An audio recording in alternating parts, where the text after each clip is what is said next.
Thank you so much to everybody for joining us this evening. I really appreciate you taking time out of your busy schedules to find out more about the MSc Occupational Therapy pre-reg program that we offer here at St George's, University of London. Um, we Before we start going with some slides and a presentation of information, we're going to just briefly introduce ourselves so that you can see who is on screen, and then you're going to hear from people later on as well. So, Caitlin, I'll start with you. Do you want to just say hello, who you are? Yeah, hi everyone. My name is Caitlin. I am a lecturer, an OT lecturer here at St George's Uni. Started in May and really enjoying it. And Caitlin's also our admissions lead. So if you have queries about the actual admissions process, Caitlin's your person. I will try to answer. And Verity, would you like to say hello? Hi, I'm Verity. I'm a final year occupational therapy pre-reg student at St George's. Thank you, Verity. I'm going to hear from Verity a little bit later on. And we've got our wonderful admissions team in the background supporting us this evening. And so for me to introduce myself, hi, I'm Dr. Mandy Graham. I'm the course director for the MSc programme here at St George's. So I will start now with presentation of information. So Caitlin and Verity, feel free to turn your cameras off while I do this. And just to say for everybody listening, who's listening live, if you do have a question as we go along, please do pop it in the chat box, and at the end of the presentation of information we will come to the questions and answer that information for you. So if you think of something as we go along, please pop it in the chat box. And if you're listening back to this recording, if you weren't able to join us live, there is details at the end of the presentation, mine and Caitlin's email addresses, so you can contact us if you do have a query that we don't answer live on this webinar. Okay, right, without further ado then, so I will start off. We're going to talk through a little bit about why you should be interested in studying occupational therapy. It's an amazing career. And why St George's. I'll tell you a little bit about the MSc programme here, what we offer, our unique selling points, and I'll then also tell you the practical information about how to apply for a place here at St George's. So you might be here on this webinar thinking, yep, I've researched occupational therapy. I know that it's the career for me. That's wonderful if you have. But quite often we have applicants who are in the deciding stage and they're thinking, is this the right career path for me? So we also include information about that. So occupational therapy, I would say this appeals to people who are kind of quite creative in their thinking skills. They're problem solvers and they like to help people. So they've got kind of a caring attribute. They want to help people get the most out of life, be independent. I'd also say this career appeals to people who might want to work across physical, mental health and learning disability sectors, because we are dual qualified as occupational therapists. And it's also a really good career if you enjoy working as part of a team. So let's find out a little bit more about occupational therapy. As I said, some of you might already have done your homework and you know what this is all about, but for those who are not sure, occupational therapy provides practical support for people to enable them to facilitate the recovery, overcome barriers in everyday life that stops them doing things that they need and want to do. And we call those everyday activities, we call them occupations. And it's all about what matters to that person, so what's meaningful to them. And that's the beauty of occupational therapy. Because everybody's different, it means that our work is, no 2 days are the same, basically. But it's all about helping people to live the life that they want, to increase their satisfaction of life and to help them be independent where that's appropriate. And it's a really fulfilling career because of the diversity that it offers.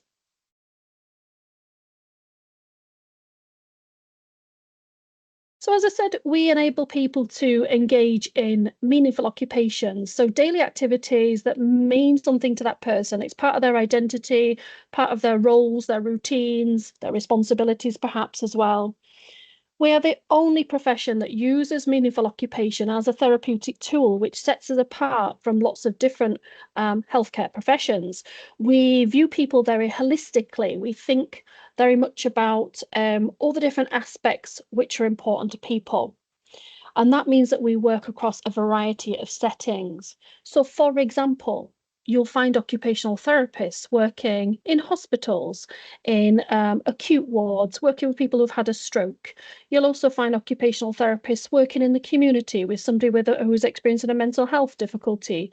You'll find occupational therapists working in schools with children. You'll find occupational therapists working in prisons. We have a really wide reach because we look at not what's wrong with somebody, we look at what matters to them. Okay, so we look at the whole person and how we can enable them to live a satisfying life and what's important to them in terms of returning to their meaningful occupations. It has excellent career prospects because there's so many different settings that we can work in. I've included a link in this slide and also at the end of this presentation to a really useful website for people who are thinking about choosing occupational therapy as a career. It's called Choose OT, and it was developed by the Royal College of Occupational Therapists, and it's got really good stories on there, narratives of people who've chosen OT as a career, and it's got a real range of people, you know, who've changed careers, people who've chosen it as a career straight after studying. You know, there's a whole variety of different people on there. So have a little look through that website. It's really super useful. So why do I think you should come to St George's then to study? Well, St George's is really unique because it's a specialist health university, which means that the courses on offer here at Tooting campus are all centred around healthcare professions. So you naturally mix with other students from healthcare profession courses. And we're based on the site of a hospital, which is incredibly unique. So when we go downstairs for our coffee breaks, we are bumping into the corridors of the healthcare professionals who work at the hospital. The other really good thing about St George's, we've got a really good reputation for our student success rates. Now, the MSc programme is a relatively new programme. So Verity, who's here, is from our second year and our first cohort of students. So our first cohort of students that Verity's in will actually qualify and graduate in August 2025.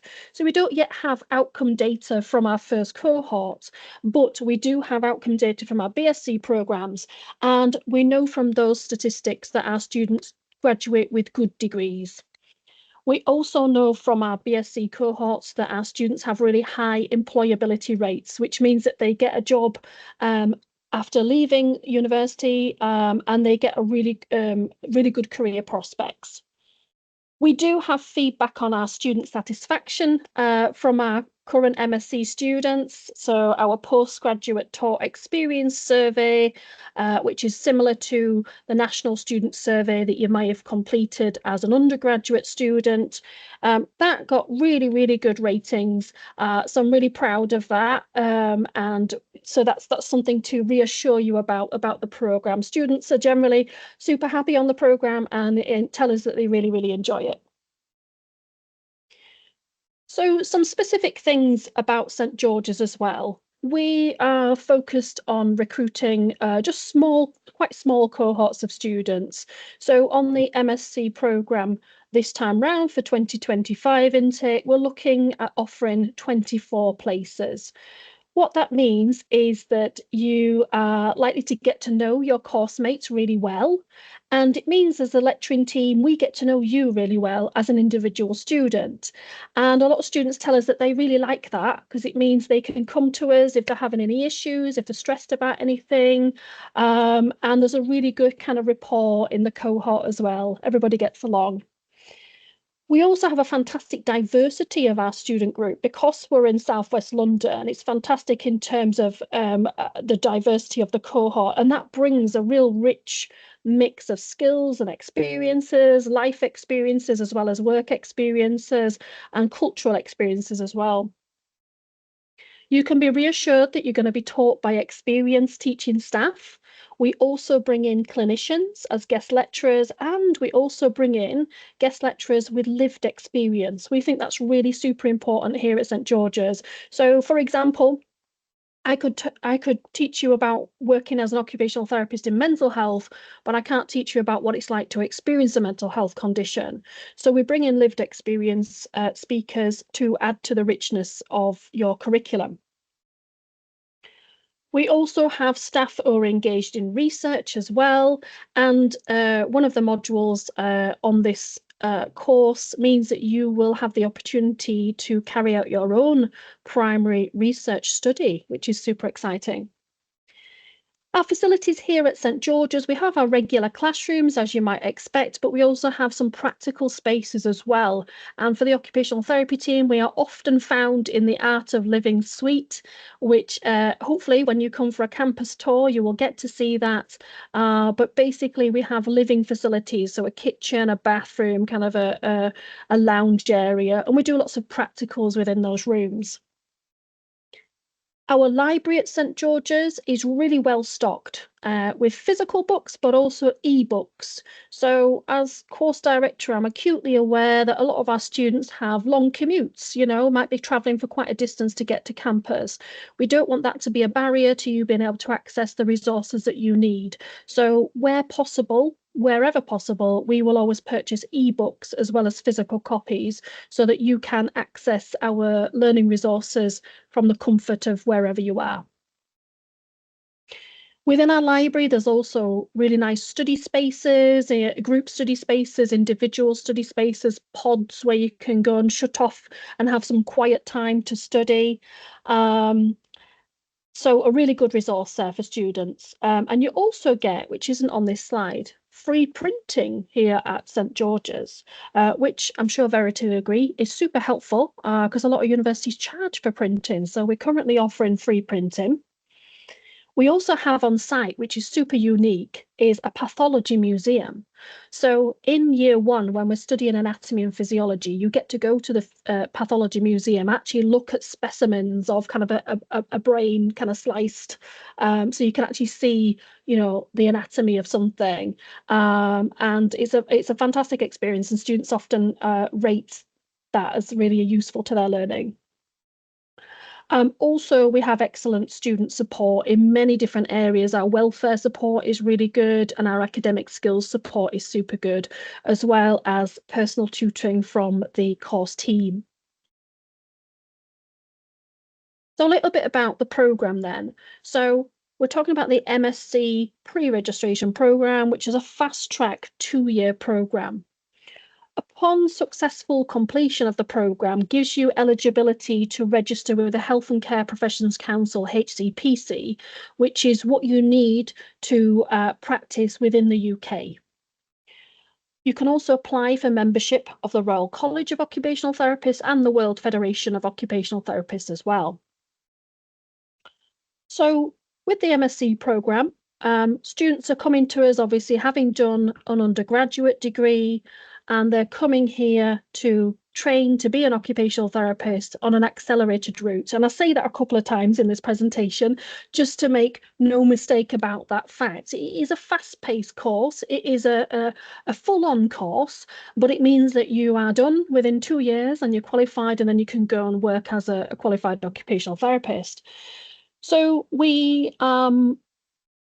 teach for 45 weeks of the year, and we do have a high attendance expectation. Again, that's super important that I tell you that right from the beginning. 80% attendance for all university-based modules. And obviously there's a reason for that. It's super important. We don't want you going out into practice with gaps within your knowledge. Within our curriculum, we integrate our practice placements. So you will spend 28 weeks of the course on full-time practice placement. So you've gone 4 practice placements. The first one is 4 weeks. The second one is 6 weeks. They're both in your first year. And in your second year, you do 2 9-week placement blocks.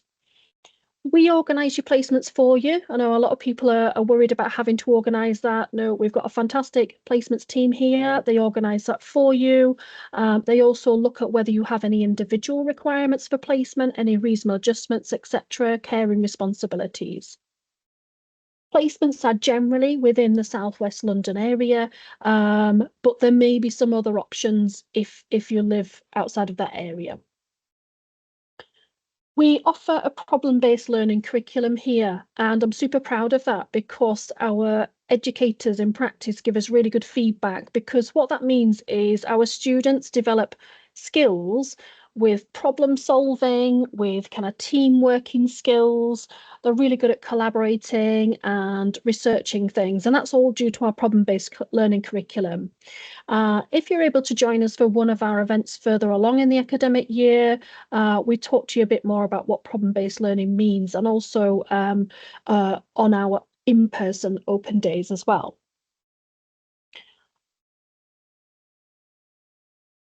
So, what do our current students say about us? So I asked our first cohort of students that joined us in 2023 what they liked about studying occupational therapy at St George's. Here's a picture of them. They were at this point doing a practical where they had to explain occupational therapy to passing members of the public down on the ground floor where the hospital is. And it was a really good learning experience. I'm sure Verity will look back in fondness at this, I'm sure.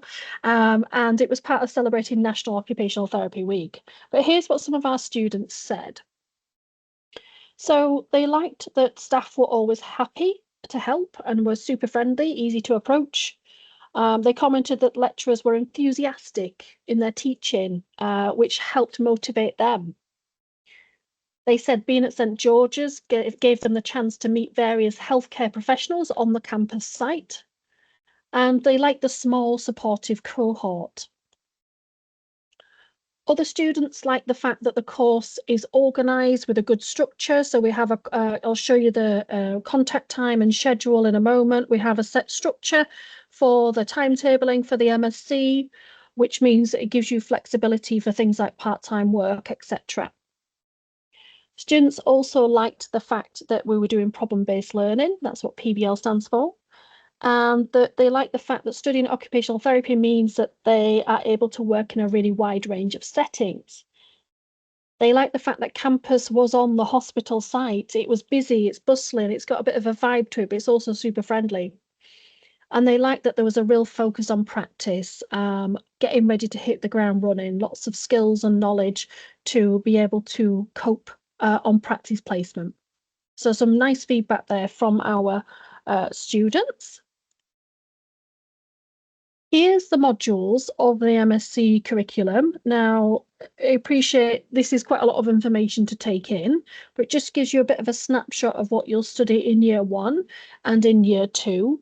You'll see the placement blocks there in purple. And with each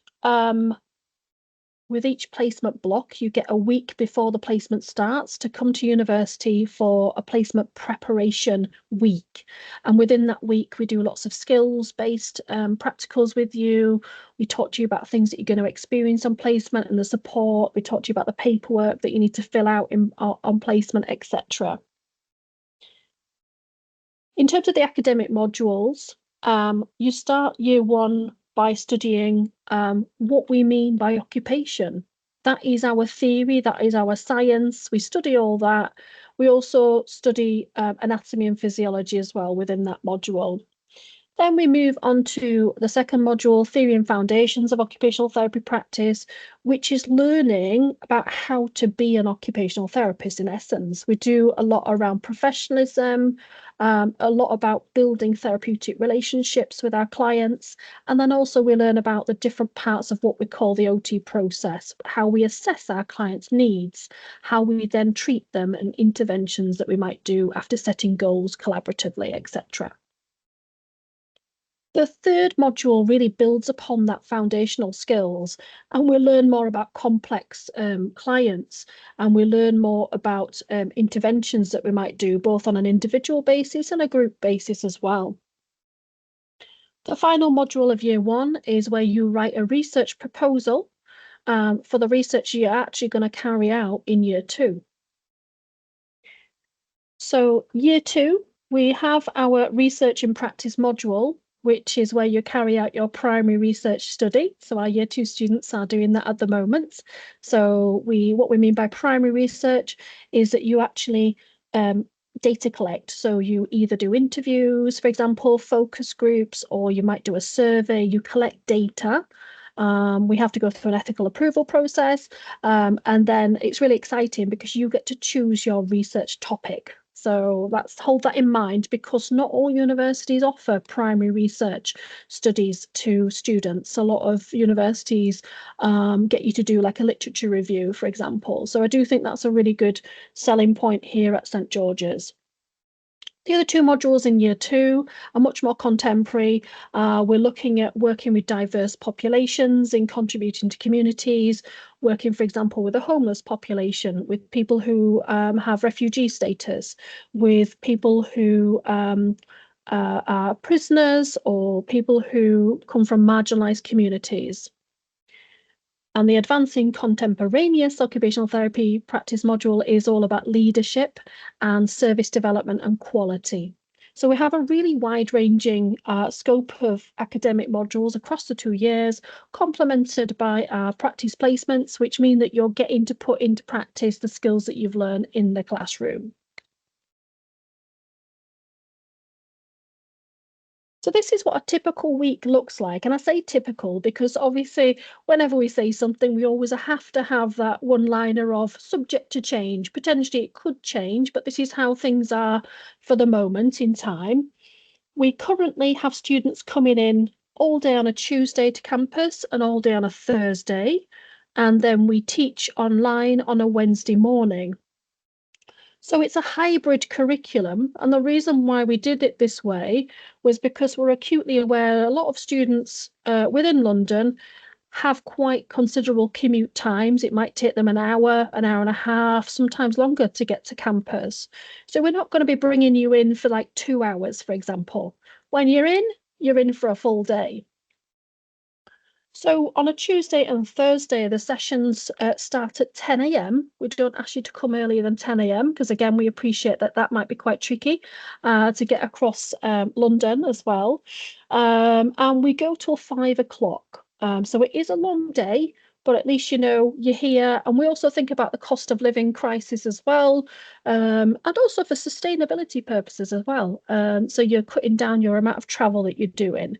The online sessions on a Wednesday, don't worry, we do make those really interactive. We do lots of things in breakout rooms, lots of things getting students kind of actually doing. You're not just sat there listening for 3 hours. Okay.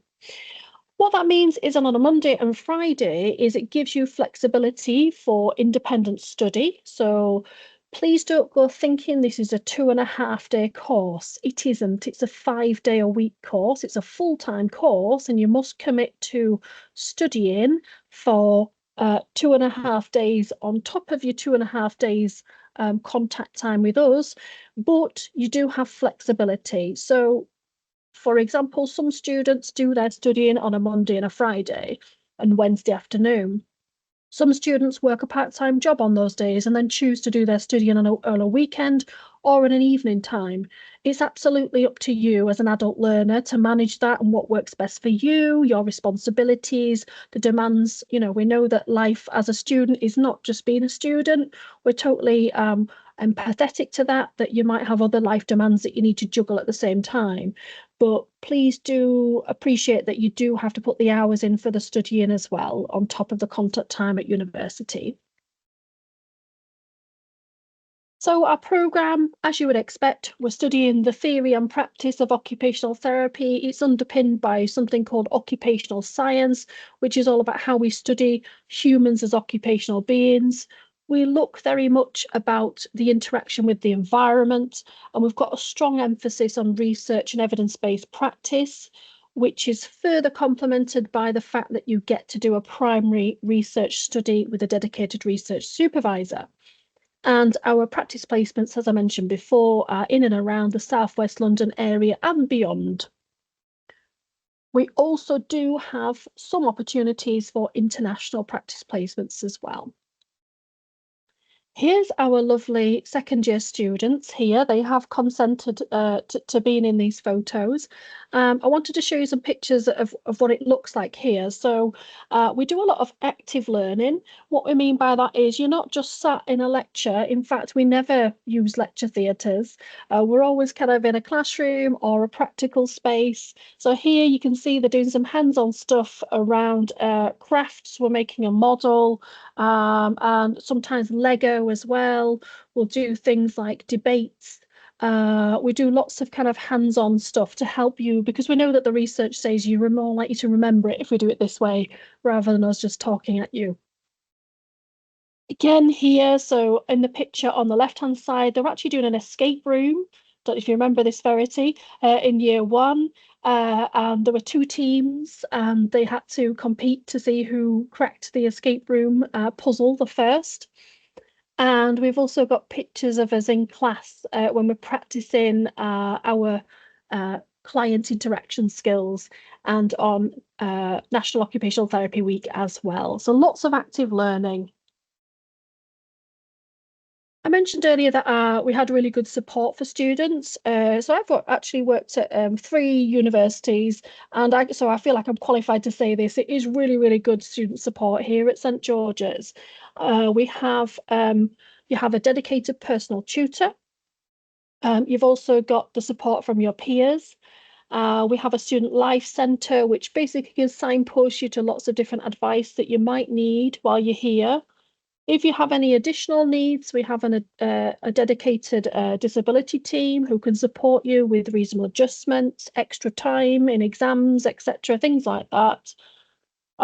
We also have a free counselling service here, which students always speak highly about.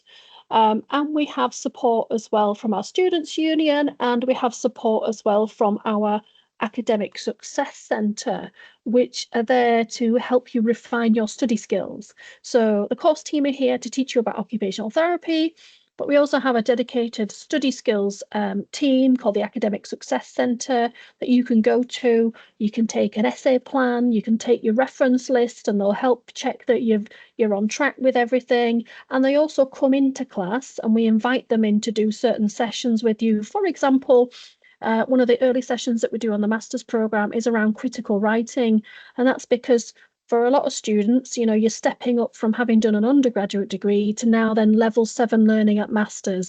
And a lot of students, one of the first anxieties that they have is, how do I make that jump? How do I make my essay a master's level essay rather than a BSc level essay? So we factor all that in, and the Academic Success Centre come into class and deliver certain skills-based sessions to our students, which always get good feedback from students as well. Okay, so I've told you a little bit about the programme there. I've told you a little bit about the support. I've told you a little bit about the timetable. And I've told you a little bit about placements, for example. Now I'm just going to talk to you a little bit about the practicalities. So if that all sounds good and you think, I like the sound of that, I think I'd like to apply to St George's, we would very much welcome your application. It is an application process via UCAS. And obviously there are entry requirements, which you can find on our dedicated website page, which is in a link at the end of this presentation. So we're looking at your qualifications there. So we are asking for a degree in any subject, but it must be a 2-1. And the reason we ask for a 2-1 is because from our experience, because it's such an intense program, an accelerated program, if students haven't achieved that academic level, then they do struggle. So that's why we're asking for a 2-1 here at St George's. We also look at your personal statement, the experiences that you've had, your work experience, your life experience, volunteering, etc. And then we have a process of inviting applicants to our interview stage, which we do here via multiple mini interviews, MMIs, which Our applicants receive specific advice about what that means and how to prepare for MMIs, but you're also welcome to ask us questions about that. But basically, we have 6 stations of MMIs, and what we're looking at there is your values and the way, excuse me, the way that you respond to certain situations. So at that point, it's not about your qualifications, it's about who you are as a person. Do you have the right attributes, the right traits, the right qualities to make a successful occupational therapist? We also need you to have an occupational health clearance, and we also need you to have a DBS check. We cannot accept students who have failed an occupational therapy program elsewhere. It's just important that we do spell that out to you. So here on this presentation are the email addresses for myself as course director and for Caitlin as the admissions contact. If you don't get a chance to ask a question today or you think of something later, please do feel free to email us, or if you're listening back to this recording, please do get in contact with us. If it's a practical query about the admissions process, if it's about the application form, if it's about MMIs, Caitlin is your best person to go to. If it's something about the curriculum, if it's something about what we cover on the course, please feel free to email me as course director. I've added some links in this presentation for you, which are general useful links about finding out more about occupational therapy. I hope today's talk has inspired you to consider this as a fantastic career. Obviously, I wouldn't be doing the job I'm doing if I didn't think it was an amazing career, but have a look at those resources there. They will also help you perhaps with your application as well, because it's about learning about what it takes to be an occupational therapist. Okay, so I've reached the end of my presentation now. Carrie, would you like to go to questions now, or do we want to hear from Verity next? What would work best for you? Oh, hi, thank you, Mandy. That was brilliant. I always love the course presentations, and I feel like every time I watch them, I find out more. So thank you. I've learnt a lot today. We'll hear from Verity next, if that works for her. And then we'll go to some questions afterwards. Brilliant. Thank you. So over to you, Verity. So just as a reminder for everybody listening, Verity's in our 2nd year of the MSc. So she's a really great example of being able to tell you what it actually is really like. So as course director, of course, I'm going to tell you it's amazing, but let's see what Verity has to say about being on the course. Thank you, Verity. Hello, everyone. So I'm in my final year of occupational therapy at St George's, and as Mandy said, we were the first kind of cohort of this course, which was quite exciting, to be honest. We're a really small cohort. There's only 17 of us, which is something that I really like. On my undergraduate, there were like 200 students, I think, and the amount of contact time that we get with our tutors and our lecturers at St George's has been so much more valuable, to be honest, compared to that. I picked St George's because it is the only specialist health university in the UK, as Mandy mentioned, and also because the graduate prospects are so good. Also because of the location of St George's, the variety of experience that you get in terms of placement is so varied. My course mates and we've been all over London really, but everyone has had such a great time, and they've really taken away valuable things from each individual placement, which is really really good, I think. In terms of what I like about the course, I really like the structure of the timetable. As Mandy said, you're only on campus for 2 days, and that gives you the freedom to kind of work from home for the others, which I really appreciate. And even though it is an accelerated course, I still have felt really able to kind of balance my like studies and then also like a part-time job, and also the social side of kind of university as well. Also, we only do one module at a time. So for my undergrad, we would do lots of different modules kind of all at once. But at St George's for this course, we kind of go through one module, do the assessment, and then move on to the next one. And I really enjoy that because it means you can get like really into what you're learning about. And I have found that like a lot easier for my brain to comprehend anyway. So yeah, that's something that I really like. And yeah, so we are based in a hospital, and I actually really like this because I mean I wasn't the most keen on hospitals before I started at St George's, but actually being in a hospital setting on a regular basis has kind of like made it a very like normal thing for me now. And it's helped me get more comfortable in that environment, and I think that it means that you know you're around the people that you're going to be working with and you're going to be helping in the future, and kind of seeing the people who are already qualified, already working. It's really motivating to actually kind of be like, yes, I do I do want to do this. And also just the community at St George's. So I took part in the fashion show, I believe it's called, last year. And although it's not really a fashion show, it's just called that. It's actually like more of a dance show. But this was a really good way for me to meet people who were on other courses.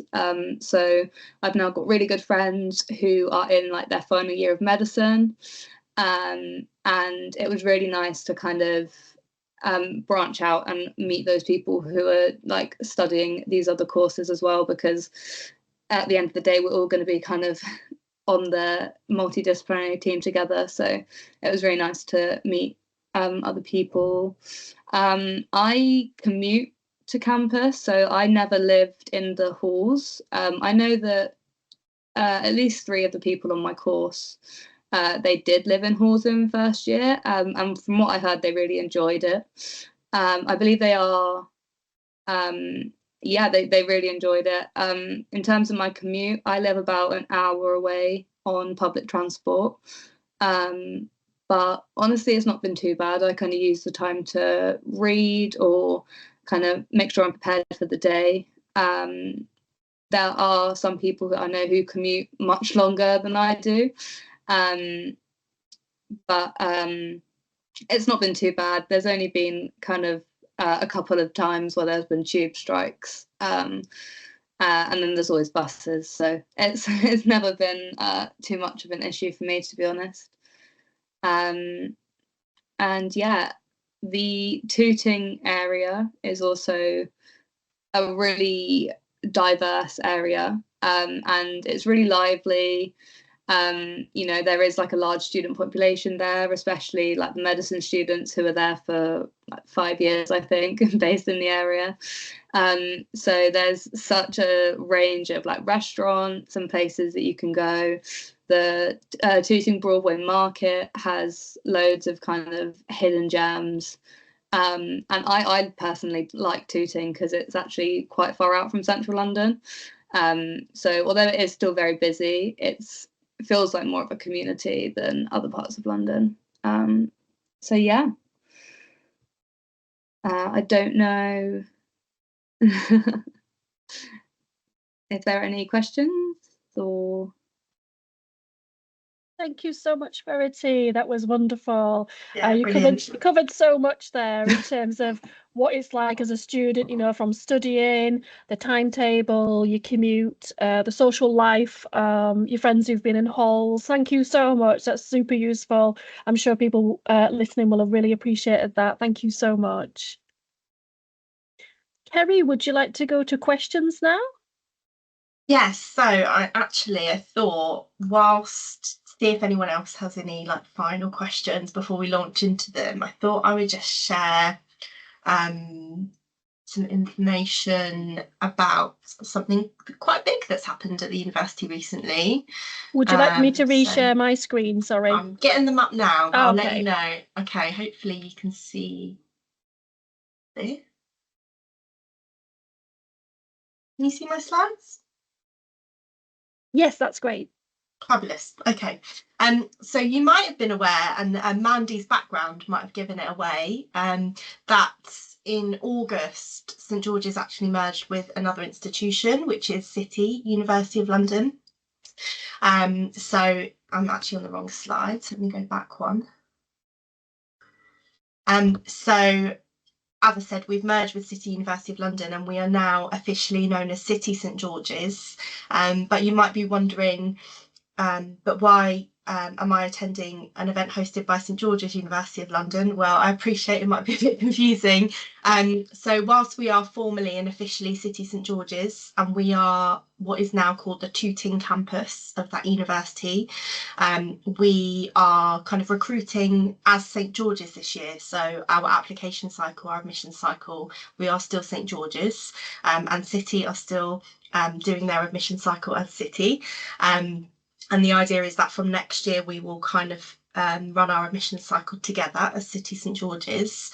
And you might be wondering why we've merged and what the benefits of that might be. So there's some information on the screen here about that basically kind of just outline that obviously using our large portfolio of healthcare focused courses and combining with their very kind of interdisciplinary array of courses that they have, including some other healthcare courses that we kind of are joining together to kind of become this health powerhouse within London. City has previously been known as the kind of university for professionals, and this idea that we kind of come together to kind of lean on each other's strengths, particularly within healthcare. So I just wanted to kind of mention this. Obviously, I did say that we're kind of running our admission cycle as St George's. You are applying to St George's through UCAS, as Mandy mentioned. And so we wanted to kind of make that really clear, because from March, our branding will change, and we appreciate that that might get a bit confusing. So you are signing up for what we are kind of advertising to you, which is a St George's. If you wish for your master's degree to be awarded by St George's University of London, then that's what you will have. So we just kind of wanted to take a moment to talk about that, because there might be some kind of confusing messaging that you'll see over the next few months, and we wanted to reassure you about that. There is some information on our website about the merger which goes into more detail, so if you have an interest in learning more about it, then we'd recommend that you go to the website to find out more. And I'll stop sharing. Great, so I think we'll do questions. So if my panel can join me back on screen. Fabulous. Great. Okay, I'll hand over to you guys. There's quite a few questions in the chat, so I'll disappear for now. Sure. Perhaps I'll go through the questions, and then I might signpost some of the questions to Caitlin or Verity, depending on what people are asking. Some of them are quite practical kind of questions. I'll start at the top. So we have a question asking around funding, and would we be eligible for another loan if you've completed an MA in another subject that's not healthcare? Caitlin, do you want me to answer this one, or do you want to answer this one? Yes, if you could answer it, just because you might know a bit more about the funding. So because you're applying for a healthcare professional course, you are eligible, it's means tested, but you may be eligible, I should say, you may be eligible for a loan. So there are specific support available for healthcare students. There is more information on our web pages. That's where I would suggest you go to, because it's got information on there. And then you can actually go to the website around student finance and the funding options available as well. There was another question about mature students. I would say I have to be careful now not to get people's ages wrong. I would say, Verity, would you think maybe 2 students in year 2 maybe might be in that bracket of 40 and over? Yeah.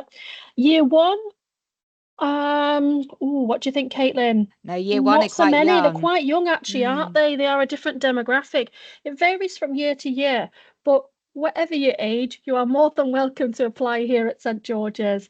What's really nice, as Verity said, is because we're quite small cohorts that you get to know everybody, and people respect that everybody's got different demands. You know, we have parents definitely in our cohorts, and people with caring responsibilities. So we are compassionate to that fact, and we always do ask you about that. For example, when we're doing our placement allocations, we ask you if you do have any caring responsibilities. So I hope that reassures you on that question. In terms of personal experience, Caitlin, maybe if I could hand you to this for this question about what do you like to see on a personal statement, Caitlin? So, yeah, I think any kind of experience where you've been caring for somebody and you have those personality traits, any, I think that can kind of vary quite a lot depending from person to person. So you might have had experience in jobs where you've done that, like employment jobs, or you might have had caring responsibilities. I think even a bit of understanding of knowing what occupational therapy is, whether it's been part of your family or you've had friends that have either been occupational therapists or been kind of treated by occupational therapists. I think all of that just shows an understanding of the profession. And yeah, you can definitely draw on those transferable skills of caring roles. Thanks, Caitlin. Verity, is anything you want to add in terms of top tips for like what you might have put on your personal statement? Obviously, feel free to share whatever you want, but was there anything you put on in terms of volunteering or work experience, or any top tips, please? Yeah, so after I did my psychology undergrad, I went on to be a care assistant at a domiciliary care company.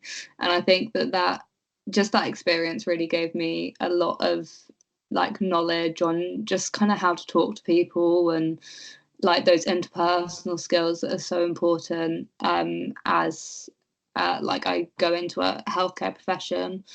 I also did Camp America. I did a SEN camp. But yeah, I think those things just kind of gave me not an edge, but they showed that I had experience in those things, and that I was a caring person, I guess. Definitely. Thank you, Verity. So yeah, so we're looking for attributes, we're looking for experiences, what makes you a people person? How can you show us that you have experiences of relating to different types of people, different types of communities? So as Verity said, it might be like a paid thing, it might be a volunteer thing, it might be something you do in your local community. Maybe you help run a faith group, or maybe you help run a local group for children or something like that, whatever it is. No two personal statements are the same, but that's the type of thing we're looking for. So I hope that helps. In terms of a list of previous placements, we'd be going into the hundreds, I think, if we tried to put together a list of placements. And I think that's because we have such a diverse array of placements, as Verity mentioned in her talk when she was saying about what her and a course mates had experienced. For example, some of our students go to Great Ormond Street. Some of our students work on placements in mental health settings, inpatient community. Our second year students have just got their next allocation, and some of our students are going into schools. There's such a variety of placements that we offer, so it's a bit tricky to actually put that in kind of a list. But I think just think about the diversity of occupational therapy. We work with so many different providers, NHS, more kind of local councils as well. So a real big variety. You're asking about the research project. Yeah, so our second years, the Verities cohort, are currently in the midst of either applying for ethical approval or for data collecting on their research study at the moment. And students have a choice of their methodology, so they choose either quantitative or qualitative. So we'll have some students doing interviews, for example, and asking about the lived experiences of certain groups of people, what it's like to have an experience of something. And then we'll also have students doing quant studies where there's a lot of participants and they're asking for views via a survey, an online survey, for example. Topics really range. It's got to relate to occupational therapy, but just as an example, we've got some students, for example, doing a survey asking about the experiences of occupational therapists in practice. And then we've got some students who are interviewing fellow healthcare students here at St George's. So it really does range, and it's across all our practice areas. So that's what gives you a really big variety of choice in terms of your research study. And as I said, you will be supported by a dedicated research supervisor who you'll be matched to either based on methodology or based on clinical topic area. So I hope that helps answer your questions from Sophie. Thank you. They were really good questions. And we've got a question from Emily. So Emily has already completed her UCAS application. Well done, Emily. What's the timescale, Caitlin? When should Emily hope to hear back from her application, please? So it will be admissions team that will get back in touch with you, but the interviews haven't started yet. So our interviews for the MSc will start in January. So it's likely that you'll hear closer to the time about that. They've only just opened. So I would hope within the next few weeks you'll hear something back. Otherwise, you can just contact the admissions team and chase it up. Or I can for you if you email me. Thanks, Caitlin.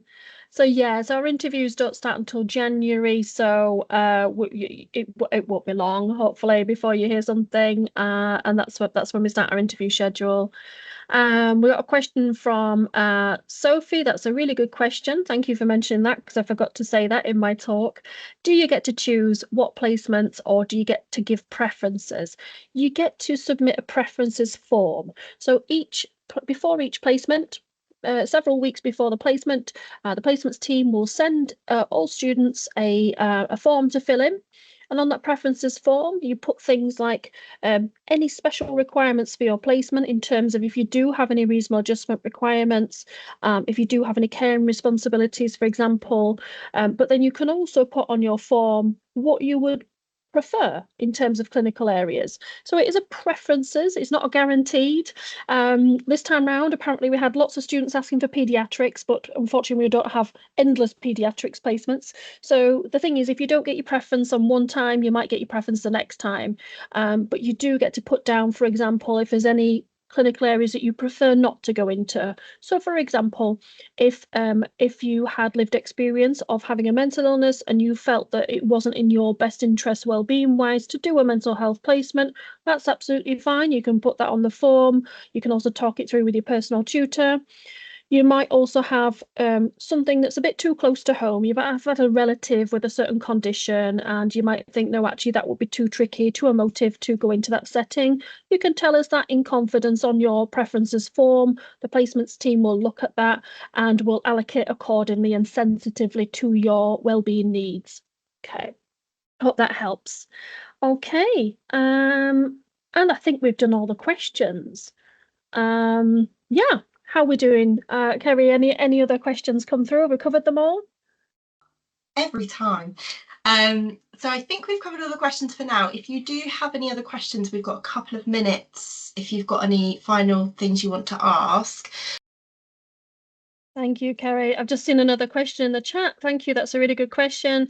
What's the final deadline? So it's the 29th of January 2025 is our deadline for applications.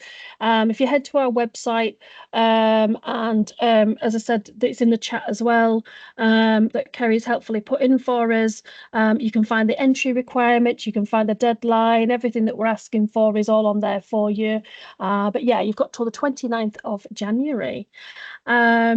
And part of this, the part of this talk is obviously you receiving information from us and considering that information. What I always say to prospective applicants is it's not just about me selling this course to you, it's got to be right for you. So do make use of those on-campus events. Come and have a tour of the campus. Can you see yourself here at St George's Tooting campus? We would love it if you did feel that way, but it's an important decision to get right. So do come, visit us, get a feel for the place. Can you envisage yourself being here on our programme? Spend some time on campus, come to the open day, the open evening, sorry, and we look forward to seeing you. And if you have any final questions, please do get in contact with us. We put the email addresses in the chat box there for myself if it's a course inquiry, and for Caitlin if it's more of a question around the actual process of admissions. Okay, so I think we've covered everything there. Can I just thank Verity for joining us to give you a picture of what it's like to be a student here. Thank you so much, Verity. Thank you, Caitlin, and thank you, Kerry, and all the admissions team. Yeah, that'd be great. We'd love to see you, everybody, in the chat. Thank you very much. Thanks, everyone.